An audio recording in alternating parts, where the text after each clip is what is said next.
And Watts. We're here together. We haven't done one in a while together, and we're really excited. It's just for you. We're here to present a special video today about bow strokes, and that's why we thought we'd make this one together. Because I'm good at the cello. Miss Watts is good at the violin. This thing.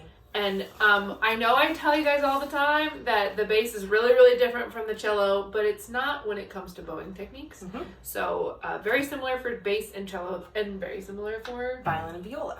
All right, first one. What is it? Détaché. Détaché is a French word, and it just means separate, broad bow strokes. So it's not staccato, it's not legato, it's just half in the middle. This is what we use most often. Yep. Want to demonstrate it? Détaché sounds like this.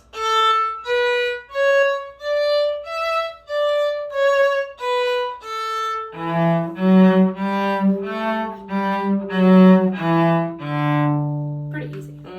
We used our bow just halfway between the bridge and the fingerboard. Good bow hold. Keep that in mind. We've talked about bowing lanes a little bit, and it's right in the middle.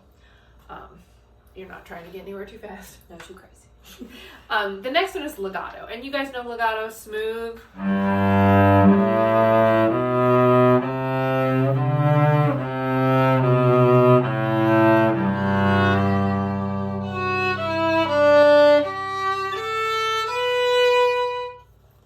Pretty easy. Yeah.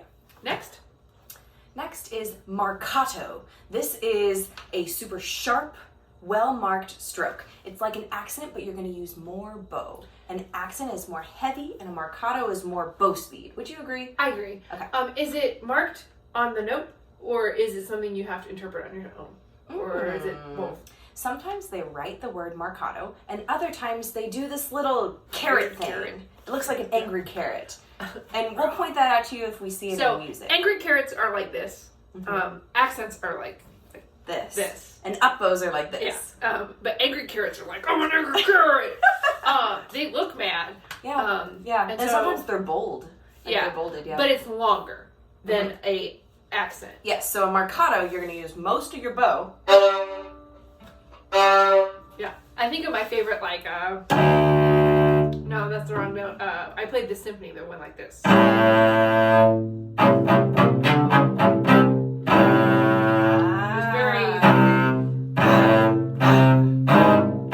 It's really like,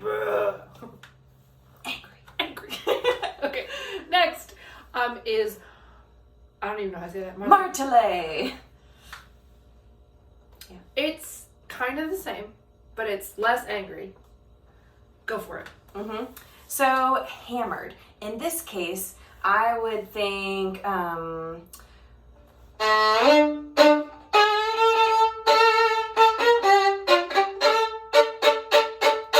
like little hammers. Very similar to marcato. But Very similar. more focused at the beginning. Like pinpoint, yeah. More pingy. Mm-hmm. I'm now going to bring you our favorite staccato, which we learned in 4th grade when we learned Mississippi Hot Dog. We had some legato, then your staccato. Yeah. Beautiful. And you know how to do that. Nothing too fancy about staccato. Yeah, it just means short and separated, and remember it's signified by a dot below the note. Yeah. Tremolo.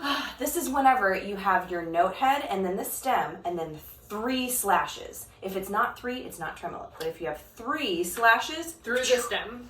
it is.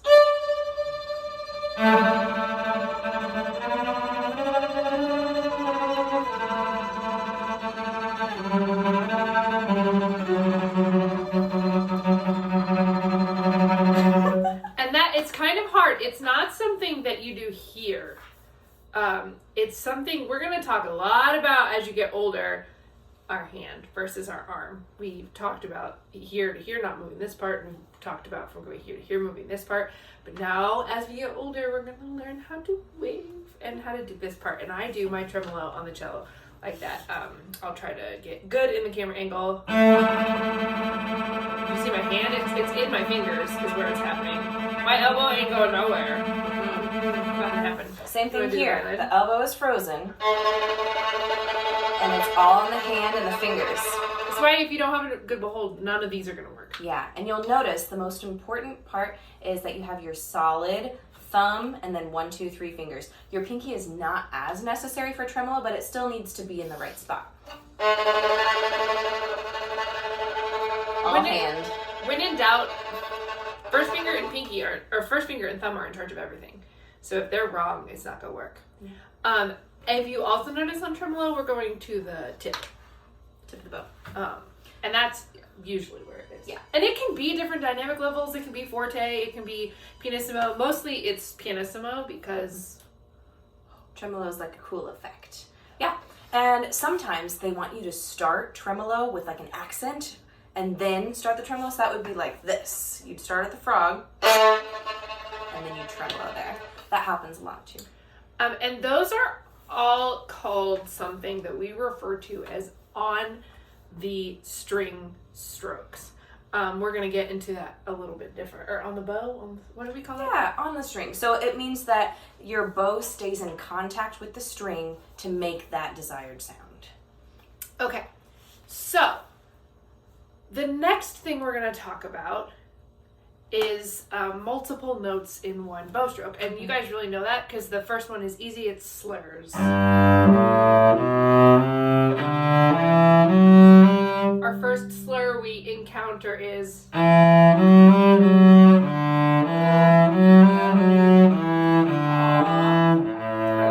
throwback. So the slur is where your fingers keep going. They change, but your bow stays in the same direction. Absolutely.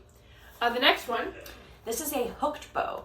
So it looks like a slur, but it has 2 staccato marks. So sometimes you say it looks like a smiley face because it has the 2 dots and then the smile. A hooked bow is where you have a pause between both notes, but your bow still goes in the same direction. So like this. See how I still went down bow 2 times in a row? Up bow.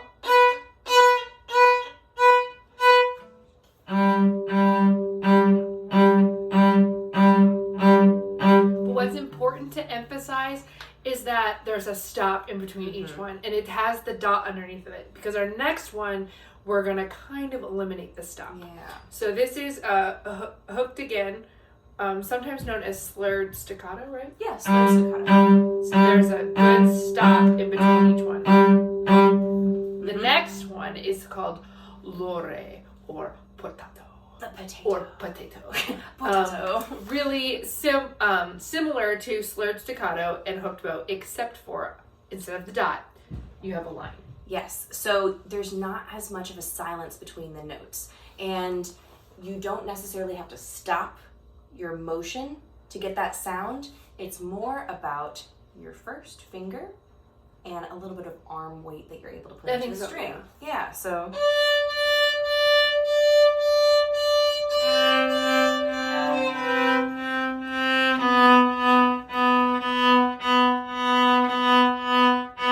It's kind of like you're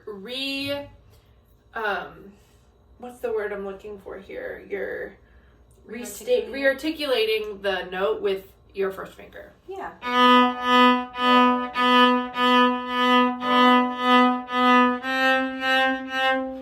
It's a little bit trickier than slurred staccato. Yeah, so that's a more advanced, a more advanced bow stroke that you'll explore a bit more. Yes. Okay. Next we get to the really fun stuff. Off the string strokes. Our bow mostly is going to leave the string. There's going to be some air. We're going to play into the bounciness, the springiness of our bow. Okay, first one. Spiccato. This is completely off the string. So do you want to do that one first? Sure. Demonstrate it? Spiccato is different from staccato. Spiccato with a P. Spiccato. Spiccato. Meaning, like, spiccato is short, just like staccato. But staccato, it stays on the string, and spiccato, it's going to bounce. Okay, so here's spiccato.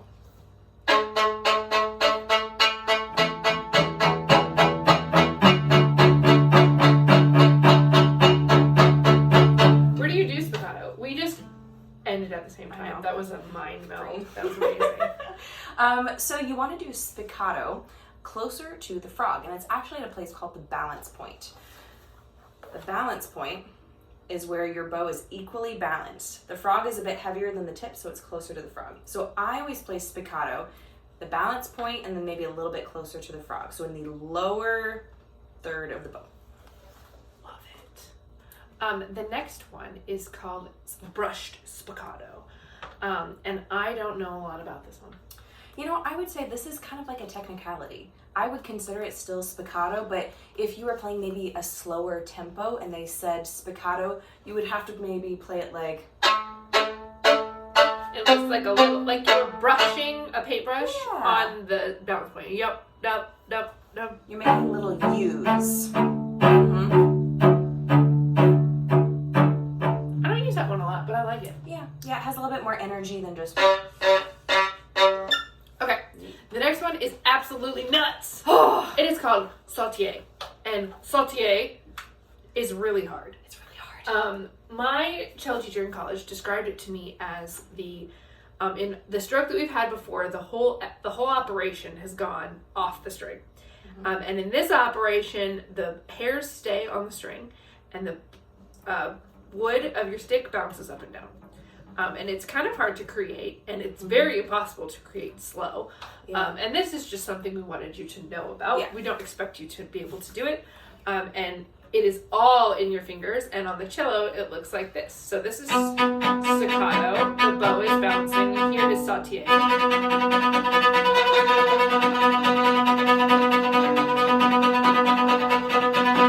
It's hard. Yeah, it's kind of just controlled chaos. When did you learn how to do it? My teacher had me kind of explore it later in high school, but I don't think I was really good at it until college. I definitely did not successfully create it until college. So don't worry about that one. Yeah. But now you know, sautier, if you want to be fancy and be like, oh, sautier. Yes, yes. Okay, the next one is notes that are going to contain multiple notes per bow, strokes that are going to contain multiple notes per bow stroke. And the first one is an up bow staccato. This is kind of like a scale challenge. Like if you were to do an up bow scale and you stopped your bow between each note, you could go... It's kind of like a hooked bow, but you can have a little bit more bounce.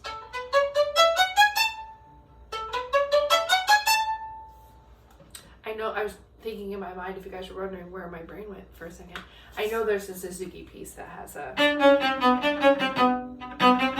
all an up bow, but I can't think of what it is. Oh, and there's like a country dance that has that too. Yes! Yeah, absolutely. The next one is called jeté.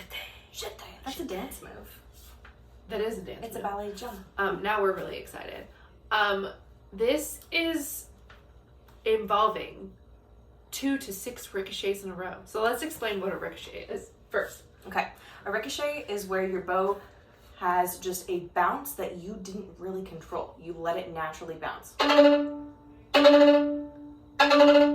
It's what happens when you try to do a bow circle in 4th grade. That's true. And we tell you don't do that. Now we gotta do it on purpose. You were just really advanced. Yeah. And for me, it's picking up the first finger and throwing it down. I liked it. Yeah, so it should feel like this part of the bow is a little bit higher and you're lower on your bow, your tip side. And then this is dropping it. You can do it up or down.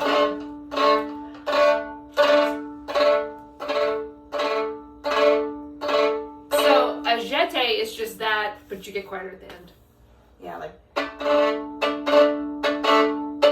That one's really fun. Alright guys, we have 3 more. We're almost there. Now we're into the special effects. Sol ponticello and sol tasto, we're going to talk about them at the same time. Sol ponticello towards the bridge. Sol tasto towards the fingerboard. Bowing lane 6, bowing lane 1, or is it the other way around? I think 1 is closest. 1, bowing lane 6. And so I'll do sol ponticello. It sounds like this. It's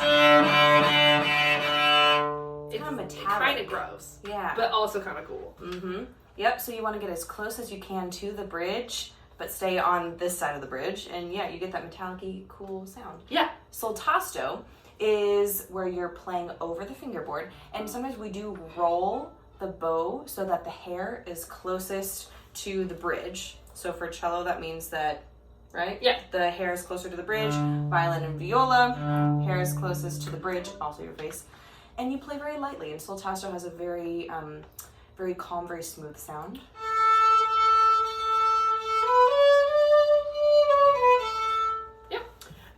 We're not talking about pizzicato because you know how to pizzicato. What we are going to talk about is the left hand pizzicato, which is really cool, where you just pull your finger away from the string.